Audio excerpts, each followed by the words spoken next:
Hello friends, welcome to study portal. Study portal में आप सबका स्वागत है।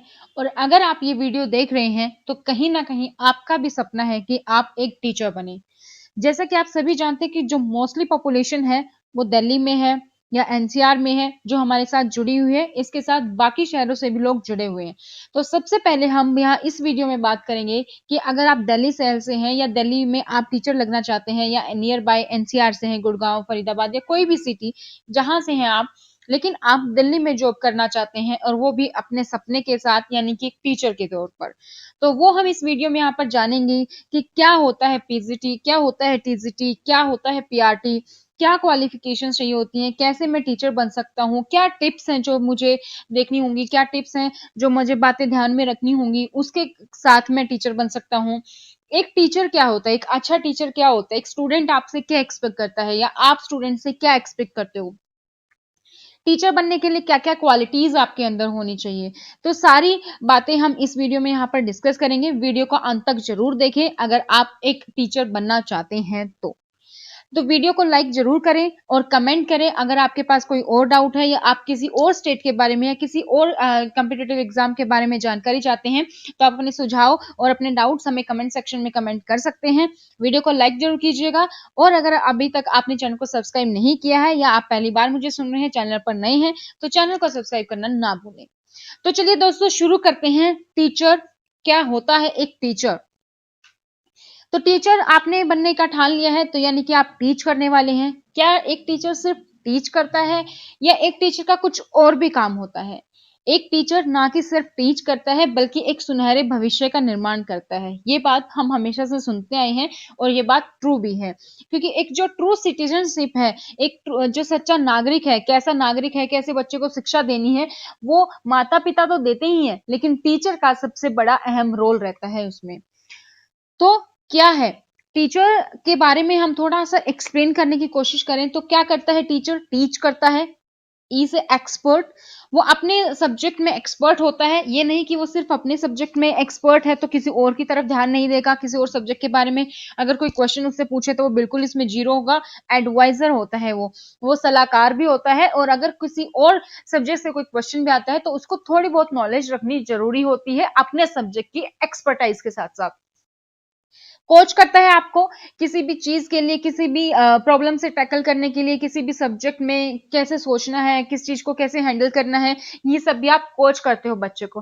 हेल्पफुल होते हो, उसकी हेल्प करने के लिए आप हमेशा तैयार रहते हो, किसी भी तरीके की हेल्प। लेकिन ये आपको देखना होता है कि किसी बच्चे की कुछ ज्यादा ही हेल्प ना हो और कुछ बच्चे पिछड़ ना जाएं। यानी कि जब उनको हेल्प की जरूरत होती है तो आप उनके साथ हो, लेकिन जहां पर आपको थोड़ा सा स्ट्रिक्ट होना होता है तो भी आप उनके साथ हो। एम्पैथेटिक, एम्पैथेटिक होता है, दो वर्ड होते हैं, एक होता है सिंपैथी, यानी कि हम किसी के सामने सहानुभूति, उसी तरीके से होता है एम्पैथी। एम्पैथी का मतलब यानी कि बच्चा जिस सिचुएशन में, उस सिचुएशन में आप जाकर सोचें। यानी कि अगर कोई और आपके सामने परेशान है, दुखी है, उसकी सिचुएशन को आप सोचकर, मतलब खुद को उसकी जगह रखकर सोचें, दैट इज एम्पैथेटिक। आप उसकी चीज को फील कर सकते हैं। रिसोर्सफुल, आपके पास काफी रिसोर्स होते हैं तो रिसोर्सफुल आप होते हो, तो ये एक टीचर का काम है जो बेसिकली है। तो क्या क्या क्वालिटीज होनी चाहिए एक टीचर में? टीचर सेल्फ अवेयर होना चाहिए। सेल्फ अवेयर तो हो और साथ में उसको बाकी सारी नॉलेज भी थोड़ी बहुत आनी चाहिए। नॉलेजेबल हो, यानी कि नॉलेज आपके पास हो। वैल्यू डिफरेंसेस हो, वैल्यूज हो आपकी अच्छी, एक आप अच्छे इंसान हो, एक अच्छे टीचर हैं। एनालाइज स्टूडेंट लर्निंग, आप स्टूडेंट की लर्निंग को एनालाइज कर पाए कि वो क्या लर्न कर रहा है, किस तरीके से लर्न कर रहा है, उसको किस और तरीके से सिखाया जा सकता है, उसको कुछ समझ आ रहा है कि नहीं आ रहा है, तो सारी चीजें आप एनालाइज कर पाए। टेक रिस्क इन टीचिंग, आप बच्चों को सिखाने में रिस्क भी लें, यानी कि वही ट्रेडिशनल मेथड आप अपने इनपुट्स दे सकते हैं, आप नए तरीके से आप उनको सिखा सकते हैं और रिस्क आप टीचिंग में लेना जरूरी है। तो देखते हैं आगे। अगर आप दिल्ली में टीचर बनना चाहते हैं एज ए गवर्नमेंट टीचर, तो DSSB, यानी कि DSSB, Delhi subordinate services selection board, ये बोर्ड है जो दिल्ली में टीचर की जॉब के लिए एग्जाम कंडक्ट करवाता है। ये एक ऑर्गेनाइजेशन है बेसिकली। ये क्या काम करती है? रिक्रूट करती है हाईली स्किल्ड को, कॉम्पिटेंट को एंड कैपेबल पर्सन को। और ये सब वो करती है कैसे? डीएसएसबी कैसे करता है? प्रोफेशनल टेस्ट से, रिटन टेस्ट से, इंटरव्यू से, तो ये सब चीजों से वो डीएसएसबी रिक्रूट करता है। तो डीएसएसबी का मेन मकसद क्या होता है? दिल्ली गवर्नमेंट में जो भी वेरियस पोजीशन होती हैं या एडमिनिस्ट्रेशन में पोजीशन होती हैं उनको फिल करना। तो टीचर के लिए भी डीएसएसबी ही एग्जाम कंडक्ट करता है। तो डीएसएसबी की नोटिफिकेशन के लिए आप उनकी वेबसाइट से जुड़ सकते हो, DSSB.delhi.government.in। ये वेबसाइट है जहां पर आप उनको सारी नोटिफिकेशन यहाँ पर उनकी होती है। डीएसएसबी यानी कि Delhi subordinate services selection board. अब देखते हैं आगे कि क्या सिलेबस रहता है बेसिकली, क्या क्या चीजें आपको आनी चाहिए। वो रिटन टेस्ट लेते हैं, सिलेक्शन टेस्ट जो होता है, तो उसमें क्या क्या पूछा जाता है। उसमें बेसिकली होता है आपका reasoning, general knowledge, numeric ability यानी कि आप मैथमेटिक्स बोल सकते हो, English language and comprehension, Hindi language and comprehension. Basically ये 5 सब्जेक्ट होते ही होते हैं, reasoning, math, Hindi, English and general knowledge. तो ये कॉमन सा एक सब्जेक्ट है, कॉमन से एक टॉपिक्स हैं जो हर एक सब्जेक्ट में होते हैं। टीचर, अब आपने डिसाइड तो कर लिया कि आपको टीचर बनना है, तो firstly it depends upon you. ये आप पर डिपेंड करता है कि आपका सपना कितना दृढ़ है, यानी कि आप टीचर बनना ही चाहते हैं या आपको कोई और ऑप्शन नहीं दिख रहा तो इसलिए आपने टीचर को चुन लिया। आपको खुद से क्वेश्चन पूछना है, डू यू लाइक टीचिंग? क्या आपको पढ़ाना सच में पसंद है? आप एंजॉय करते हो उस चीज को, वो आपका पैशन है? Do you like to teach future of our country? जिसको आप पढ़ा रहे हो वो आप हमारे देश का भविष्य है। क्या आप हमारे देश के भविष्य का भार झेल पाएंगे? क्या आप बच्चों को अच्छे से पढ़ा पाएंगे? ये नहीं कि सिर्फ आपको कुछ नॉलेज है और आप पढ़ाने लगे। तो क्या आप में इतनी कैपेबिलिटी है कि आप जो देश है, देश के फ्यूचर को पढ़ाने जा रहे हो, वो आप कर पाएंगे? तो ये 2 क्वेश्चन अगर आपका आंसर हाँ है तो आप टीचर बनने के लिए एलिजिबल हैं। The respect that a teacher gets nowadays is awesome। जो आजकल जो टीचर्स को जो रिस्पेक्ट मिलती है वो awesome है। You will get many opportunities to study further। अगर आप पढ़ाते पढ़ाते आगे भी पढ़ सकते हैं, अपनी स्टडीज फर्दर जारी रख सकते हैं, काफी सारी अपॉर्चुनिटीज मिलती हैं आपको। आप पढ़ाने के लिए अब्रॉड भी जा सकते हैं। और अगर आप एक अच्छे टीचर हैं तो पॉसिबिलिटीज का कोई एंड नहीं है। आप अपने एक आपका नाम बन जाता है फ्यूचर में, एक नेम आपका खुद से खुद जनरेट हो जाता है। आप रिसर्च फील्ड में भी जा सकते हो, बाद में आप एक प्रोफेसर बन सकते हो। और जो सेटिस्फेक्शन है to teach is about everything, और जो पढ़ाने की सेटिस्फेक्शन, अगर आपका सच में पैशन है तो पढ़ाना आपके लिए सब चीजों से ऊपर है। A motivated teacher is an inspiring, engaging, passionate and amazing human being। एक टीचर क्या होता है? एक मोटिवेटेड टीचर वही होता है जो बच्चों को इंस्पायर कर सके, जो बच्चों को मोटिवेट कर सके कुछ नया सीखने के लिए, जो सभी बच्चों पे ध्यान रख सके, सभी बच्चों के साथ एंगेज हो, सब बच्चे उसके साथ घुल मिल सके, इंटरेक्ट कर सके इजिली, पैशनेट हो अपनी टीचिंग को लेकर, पढ़ाने के लिए वो बस पैशनेट हो, उसको पढ़ाना बहुत अच्छा लगता हो, और एक अमेजिंग ह्यूमन बीइंग भी होता है एक मोटिवेटेड टीचर। तो टीचर्स बनने के लिए क्या क्या चाहिए? आपके पास नॉलेज हो, आपके पास पैशन हो, एंथुसिज्म हो आपको पढ़ाने का, लव, टैलेंट, केयर, एबिलिटी। तो इन सब से बनता है एक अच्छा टीचर। अब हम बात कर रहे थे डीएसएसबी की। अगर हम बात करते हैं DSSB की, तो 3 एग्जाम होते हैं टीचिंग एग्जाम में, पीआरटी, टीजीटी, पीजीटी। 3 लेवल है ये। PRT stands for primary teacher, TGT stands for trained graduate teacher, PGT stands for post graduate teacher. तो ये 3 लेवल के एग्जाम होते हैं जो डीएसएसबी कंडक्ट करवाता है। पीजीटी यानी कि पोस्ट ग्रेजुएट टीचर, इसके लिए आपको मिनिमम क्वालिफिकेशन आपकी होनी चाहिए कि आप पोस्ट ग्रेजुएशन है जिस भी सब्जेक्ट का आप फॉर्म फिल कर रहे हैं। सपोज अगर आप हिस्ट्री का फॉर्म फिल कर रहे हैं तो आप हिस्ट्री में पोस्ट ग्रेजुएट होने चाहिए, ज्योग्राफी का कर रहे हैं तो ज्योग्राफी में पोस्ट ग्रेजुएशन होने चाहिए, और इसके साथ साथ आप बीएड होने चाहिए। टीचिंग लेवल आपको इसमें क्या मिलेगा? इसमें आपको एट सेकेंडरी लेवल मिलता है 9th to 12th तक। आप पोस्ट ग्रेजुएट टीचर हो तो 9th to 12th तक के बच्चों को आप पढ़ाते हो। अब बात कर लेते हैं एग्जाम की। तो एग्जाम बेसिकली 2 टायर होता है। 1 टायर का ये सिलेबस है जो 1 टायर को क्लियर कर देता है, उसके बाद होता है आपका 2 टायर एग्जाम। तो एग्जाम 1 टायर है, बेसिकली एमसीक्यू होता है, यानी कि मल्टीपल चॉइस क्वेश्चंस होंगे। 3 घंटे का एग्जाम होता है पीजीटी का, 300 क्वेश्चन होते हैं और 300 नंबर के लिए होते हैं। 20 नंबर का हर एक पोर्शन होता है आपका mental ability and reasoning ability. General awareness, English, Hindi and math. NDI basically आपका 100 मार्क्स का होता है, 5 पोर्शन 20 नंबर के ईच, और 200 नंबर का आपका होता है subject qualification related paper including questions. इसमें आपकी टीचिंग मेथोडोलॉजी यानी कि इसमें आपकी पेडागोजी भी पूछी जाती है। टीजीटी की बात करें तो टीजीटी है ट्रेन ग्रेजुएट टीचर, जिसकी मिनिमम क्वालिफिकेशन है सब्जेक्ट कंसर्न एंड बीएड, यानी कि आपने ग्रेजुएशन की हो सब्जेक्ट कंसर्न में और आपने बीएड की हो। अगर आप हिंदी के टीचर बनना चाहते हैं तो आपने हिंदी में ग्रेजुएट होनी चाहिए, बीएड होनी चाहिए। अगर आप इंग्लिश का टीचर बनना चाहते हो तो इंग्लिश में ग्रेजुएट होने चाहिए प्लस बीएड होना चाहिए। टीचिंग लेवल इसमें आप पढ़ाते हो सेकंड, मतलब 6 to 8 है बेसिकली, सेकेंडरी लेवल तक। और इसमें है आपका 200 नंबर का पेपर होता है, 200 नंबर के ही क्वेश्चंस होते हैं आपके। इसमें जैसे टीजीटी में जैसे पोस्ट एग्जांपल के तौर पे यहाँ पे दिए गए English, Hindi, domestic science, drawing, physical education, ये सब 5 पोर्शन होते हैं आपके। सेक्शन ए में general awareness, general intelligence and reasoning ability, arithmetic and numerical ability, Hindi language and comprehension, English language and comprehension. ये 5 पोर्शन 20 नंबर का ईच होता है, यानी कि 100 नंबर का होता है आपका सेक्शन ए और 100 ही नंबर का आपका होता है सेक्शन बी। सेक्शन बी में आपकी टीचिंग मेथोडोलॉजी, बीएड और आपका सब्जेक्ट कंसर्न से पूछा जाता है। टीयर 1 क्लियर करने के बाद आपको होता है टीयर 2, और टीयर 1 क्लियर करने के लिए आपको जो मिनिमम क्वालिफिकेशन मार्क्स हैं वो चाहिए होते हैं जनरल कैटेगरी के लिए 40%, ओबीसी कैटेगरी के लिए 35%, एससी एसटी या पीएच के लिए 30% और एक्स सर्विसमैन को 5% रिलैक्सेशन मिलता है in respective categories subject to a minimum of 30%। तो पीआरटी की बात करें तो पीआरटी होता है अपना प्राइमरी टीचर। मिनिमम क्वालिफिकेशन इसमें आपकी चाहिए कि डिप्लोमा इन एलिमेंट्री एजुकेशन हो या इंटरमीडिएट एंड डीएड या आपने डीएलएड ईएड किया हो। टीचिंग लेवल आप इसमें प्राइमरी को पढ़ाते हो, यानी कि फर्स्ट क्लास से लेकर 5th क्लास के बच्चों को आप यहाँ पर पढ़ाते हो।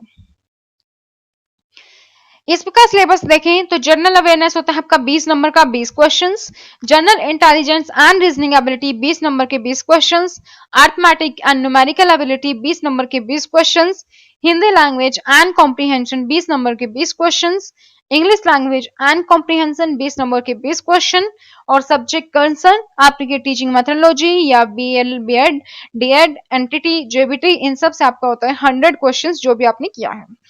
तो टोटल 200 क्वेश्चंस होते हैं 200 मार्क्स के, और 2 घंटे का एग्जाम होता है। एज लिमिट की बात करें तो depending on level to level minimum 25 है और मैक्सिमम 44 ईयर्स है। रिलैक्सेशन मिलता है रिजर्वेशन कैटेगरी के अकॉर्डिंग, यानी कि एससी एसटी कैटेगरी से है तो आपको 5 ईयर का रिलैक्सेशन मिलता है, और अगर आप ओबीसी कैटेगरी से आपको 3 ईयर्स का रिलैक्सेशन मिलता है। बात करें नेगेटिव मार्किंग की, तो नेगेटिव मार्किंग अगर आपका आंसर करेक्ट है तो आपको 1 मार्क्स मिलता है। नेगेटिव मार्किंग इसमें होती है, यानी कि अगर आपका आंसर गलत है तो आपका आंसर जो इनकरेक्ट आंसर के लिए कितना है -0.25, यानी कि 1/4 आपकी नेगेटिव मार्किंग है। मोड ऑफ एग्जाम की बात करें तो मोड ऑफ एग्जाम इसमें आपका ऑफलाइन एग्जाम होता है। एग्जाम सेंटर आपका दिल्ली में रहता है, डीएसएसबी है, दिल्ली का एग्जाम करने के बाद दिल्ली गवर्नमेंट टीचर के लिए, तो एग्जाम सेंटर आपका दिल्ली में रहता है, और जॉब सेंटर भी क्या होगी फिर आपकी दिल्ली ही रहेगी जॉब लोकेशन।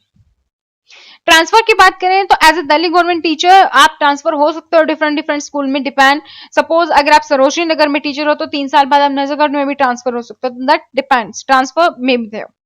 फैसिलिटीज की बात करें तो अलग अलग फैसिलिटीज होती हैं आपकी सैलरी के अलावा, आपके जो बेसिक कुछ अलाउंस होते हैं उसके साथ साथ आपकी जैसे होम ट्रांसपोर्टेशन फैसिलिटी मिलती है मोस्टली स्कूल्स में, तो ये फैसिलिटीज आपके पास होती हैं।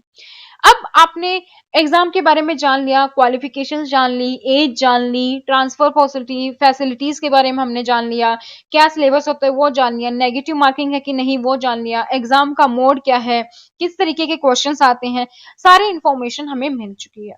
अब बात करते हैं स्ट्रेटेजी की। क्या स्ट्रेटेजी आपको अपनानी होगी किसी भी एग्जाम को क्लियर करने के लिए? बेस्ट किसी भी एग्जाम को क्लियर करने के लिए 90 days is enough. Well, 3 months is enough to clear any kind of exam, so one must follow following steps. अब 3 months कैसे? I am assuming that you are preparing for any exam. आप किसी ना किसी exam के लिए तैयारी कर ही रहे होगे, चाहे आपने सीटेट दे के आए हो आप, या आप किसी और की एसएससी बैंकिंग किसी भी एग्जाम की तैयारी करें, तो पोर्शन लगभग सब में सेम है, math, reasoning, general knowledge, Hindi, English. तो उस बेसिस पे आपके लिए 30 यानी कि 90 days 3 months time is enough. क्या क्या बात आपने ध्यान रखनी है। सबसे पहले आपको सिलेबस गो थ्रू करना है, प्रीवियस ईयर के पेपर देखने हैं। सिलेबस किस लिए? ताकि आपको पता रहे कि एग्जाम में आने क्या क्या वाला है और कैसे किस तरीके के क्वेश्चंस आएंगे, इसके लिए आपको देखने होंगे प्रीवियस ईयर के papers. When you came to know about syllabus, plan a strategy. अब आपको सिलेबस पता चल गया, अब आपको ये भी पता है कि अप्रोक्सीमेट डेट जो एग्जाम की वो इतनी रहने वाली है, तो उसके अकॉर्डिंग आप एक अपनी स्ट्रेटेजी बनाएं कि किस तरीके से आप एग्जाम को क्लियर करेंगे, क्या आपकी स्ट्रेटेजी रहेगी। एक टाइम टेबल बनाएं, एक स्टडी प्लान बनाएं। हमेशा जो आपको चीजें आती हैं, जो पोर्शन आपके स्ट्रॉन्ग है, उसको पहले रखें ताकि एक कॉन्फिडेंस बूस्ट हो कि आपके सिलेबस में से ये कवर हो रहा है। उसके बाद आप रखें अपने वीक एरियाज को। सबसे पहले वीक एरियाज को ना रखें, क्योंकि सबसे पहले अगर आप वीक एरियाज को पढ़ने बैठेंगे तो आपका मोटिवेशन लेवल कम हो जाएगा और आपको लगेगा अभी तो मैंने सिलेबस स्टार्ट भी नहीं किया है। तो हमेशा वो देखें जो आपको पहले आता है। Make your schedule and devote time on each subject according to your capacity. Schedule बनाएं। अब आपको ऐसी चीजें बनानी है शेड्यूल में जो आप कर सकते हो, जो आपकी अपनी कैपेसिटी है। ये नहीं कि गूगल से यूट्यूब से छान मारा 90 डेज की स्ट्रेटेजी क्या है और आप वही बनाने बैठ गए। नहीं, जो आपकी कैपेबिलिटीज है। हो सकता है कि आपका भाई या बहन एक चीज को 1 घंटे में तैयार कर सके, 1 घंटे में वो उस टॉपिक को रेडी कर सकते हैं, लेकिन आपको 1.5 घंटा लगता हो। तो आप अपने अकॉर्डिंग अपनी स्ट्रेटेजी बनाए, अपनी कैपेसिटी के अकॉर्डिंग जो आप कर सकते हैं वो टाइम टेबल बनाए। वरना अगर आपने ऐसा टाइम टेबल बना लिया जो आप कर ही नहीं सकते, तो एंड ऑफ द डे आपको फ्रस्ट्रेशन ही होगी और कुछ नहीं होगा। आप उसको एक दिन फॉलो करने की कोशिश करेंगे, कुछ फॉलो कर पाएंगे, फिर दूसरे दिन, तीसरे दिन, चौथे दिन, छठे सातवें दिन आते आते आप उस टाइम टेबल को छोड़ देंगे, क्योंकि वो आपसे हो ही नहीं पा रहा। पिछले का कवर नहीं हो रहा, आपने जो आज का शेड्यूल बनाया था वो आपसे कवर नहीं हो पा रहा। तो ऐसा चीजें बनाएं जो आप अपने कैपेसिटी के अकॉर्डिंग आप कर सकते हैं। अपना शेड्यूल ऐसा बनाएं जो इतना टाइम आप दे सकते हैं, जिसमें आपको लगता है कि इतने टाइम में मैं एक टॉपिक को कवर कर सकता हूं। Always be positive, don't listen to people who said you can't do anything. हमेशा पॉजिटिव रहना है, ये नहीं सुनना है कि यार क्या अब सपोज आपने टाइम टेबल बना अपनी दीवार पे लगाया है और लोग आपसे कह रहे कि ये क्या बनाया है यार तूने, ये तो तू कर ही नहीं सकता। तो ऐसा बिल्कुल भी ना सुने, मोटिवेट रहें, पॉजिटिव रहें और उस चीज को एक चैलेंज के रूप में ले और उसको करके दिखाएं। Before 1 month of exam revise all things. जब आपका 1 महीना बच जाता है एग्जाम से पहले, चीजों को रिवाइज करें, जितना हो सके जितना आपने पढ़ा है वो रिवाइज करें। प्रीवियस ईयर के पेपर को सोल्व करना शुरू करें, मॉक टेस्ट को सोल्व करना शुरू करें, so that you came to know about your weak links. उससे आपको क्या होगा, आपको पता चल जाएगा कि आपका कौन सा पोर्शन वीक है। फिर उसके बाद आपने क्या करना है, उस वीक पोर्शन पे आपने थोड़ा सा ध्यान देकर उसको स्ट्रॉन्ग करना है। और जैसे ही आप कोई भी मॉक टेस्ट सोल्व करें, उस मॉक टेस्ट में जो भी आपके डाउट्स रह गए वो लिख लें। एक पूरा जो आप मॉक टेस्ट लेंगे वो उसी तरीके से ले कि जैसे आप एग्जाम में बैठे हैं, आपके क्या क्या डाउट्स रह गए वो उसको बाद में तभी के तभी देखें, उसी दिन उसी टाइम आप देखें जब आप एग्जाम को सोल्व कर लें। कहाँ कहाँ आपने गलतियां की वो भी आप उसी टाइम देखें, ताकि आपको उसको सीखने को मिले और आपकी एक तैयारी अच्छे पेस में बनी रहे। अब हम क्या पढ़ रहे थे इस वीडियो में, हम क्या देख रहे थे इस वीडियो में कि how can I become a teacher in Delhi. हमने गवर्नमेंट टीचर की बात की कि आप डीएसएस भी दे सकते हो, प्राइवेट टीचर के लिए भी काफी ऑप्शंस हैं। So there are plenty of options for becoming a teacher in Delhi. अगर आप दिल्ली में टीचर बनना चाहते हैं तो बहुत सारे ऑप्शंस हैं। आपको करना क्या है, but before that I must tell you one thing, that is teaching nowadays is not the same as it used to be। आज के टाइम पे टीचिंग वो नहीं है जो पहले हुआ करती थी। आज के जो पहले गवर्नमेंट टीचर जो बैठ के आराम से आराम फरमाते थे, आज वो टीचिंग नहीं है। आपको मेहनत करनी होगी, आपको अपने टॉपिक्स कवर करने होंगे, आपको नॉलेज अच्छी रखनी होगी, तभी आप टीचिंग अच्छे से कर सकते हैं। First of all, start taking tuitions that will boost your confidence and simultaneously start applying in schools by giving your resume। अगर आप टीचर बनना चाहते हैं तो ट्यूशंस लेना स्टार्ट करें, ताकि बच्चों के जो डाउट्स आएंगे वो उनको आप क्लियर कर सको। एक मोटिवेशन बनेगा, एक कॉन्फिडेंस लेवल बूस्ट होगा आपके जो है। एक टाइम टेबल में एक रेगुलरिटी आएगी कि इस टाइम मुझे टॉपिक पढ़ाना है, आपका भी टॉपिक वहां पे तैयार हो रहा है कि बच्चों को मुझे पढ़ाना है तो मुझे ये आना चाहिए। उसके साथ साथ किसी प्राइवेट स्कूल में, किसी छोटे स्कूल से आप अपना स्टार्ट करें, रिज्यूमे दे, वहां पर आप जॉब के लिए ट्राई करें। If you have a degree in education that is BEd, that's an icing on cake. If not, try to enroll in any good college next year. BEd है तो वो आइसिंग है केक के लिए, लेकिन अगर नहीं है तो अगर आपको टीचर बनना है तो बीएड के लिए अप्लाई करें किसी अच्छे साल से। ठीक है, तो ऑल द बेस्ट उसके लिए। तो लास्ट में, अगर आपने चैनल को सब्सक्राइब नहीं किया है तो चैनल को सब्सक्राइब कर लीजिए, साथ में बेल आइकन को प्रेस करना ना भूलें, ताकि ऐसे कोई भी और जो है आपके लिए मोटिवेशन लेक्चर आए, कोई भी और स्ट्रेटेजी, किसी भी एग्जाम की कोई भी इंपॉर्टेंट न्यूज, तो आप उसको मिस ना करें। So to the world, you may be just a teacher, but to your students you are a star. आप पूरी दुनिया के लिए सिर्फ एक टीचर हो सकते हो, लेकिन एक बच्चे के लिए एक टीचर हमेशा एक स्टार होता है, जो उसको एक सुपरमैन और एक सुपरस्टार मानता है। तो उसकी जो उम्मीदों पर खरे उतरे, इसी तरीके से अपने टॉपिक्स को कवर करें, आप अच्छे से उनको टीच करें।